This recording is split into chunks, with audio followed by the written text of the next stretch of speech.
Hi, இன்றைக்கி நம்ம பார்க்க போகிறது ஈஸியான ஹெல்த்தியான டேஸ்டியான கருவேப்பிலை துவையல் தான் பார்க்க போகிறோம். இது ஒரு ஃப்ரெஷ்ஷாக அரைக்கிற துவையல். இதை வதக்கவோ எதுவும் தேவை கிடையாது. கருவேப்பிலையில் நம்மளுக்கு iron, antioxidants, vitamin C நிறையா இருக்குங்க. ஸோ அது கோகோனட்டோடு சேர்ந்து சாப்பிடும்போது அதுலேருந்து ஹெல்த்தி ஃபேட்ஸும் கிடைக்கிது. இது நம்மளோட பாடியை டீடாக்ஸிஃபை பண்ணி நம்மளோட ஹேரை ஸ்ட்ராங் ஆகிறதுக்கும் ஷைனிங் ஆகிறதுக்கும் இது ரொம்ப ஹெல்ப் பண்ணுது. கருவேப்பிலையில் நிறைய பூச்சி மருந்து அடிக்கிறதுனால நம்ம அப்படியே யூஸ் பண்ணிடக்கூடாதுங்க.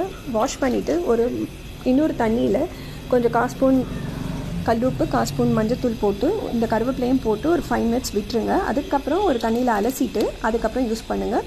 இது ரொம்ப முக்கியம். இந்த ஸ்டெப்பை விட்டுறாதீங்க. அதுக்கப்புறம் நான் இதில் ஒரு காமுடி தேங்காய் துருவி எடுத்து வச்சுருக்கேன். அதுக்கப்புறம் இதில் ஒரு 15 20 கொத்து கருவேப்பிலையே வாஷ் பண்ணி வச்சுருக்கேன். அதையும் போட்டு ஒரு 2 மிளகாய், ஒரு கொஞ்சோண்டு புளி, தேவையான அளவு உப்பு போட்டு அரைச்சோன்னா நம்மளோட கருவேப்பிலை சட்னி ரெடி ஆகிடும். இதை நீங்கள் சூடான இட்லி, கஞ்சி எல்லாத்துக்குமே நீங்கள் சாப்பிட்லாங்க. டேஸ்ட் பண்ணிவிட்டு என்ஜாய் பண்ணுங்கள்.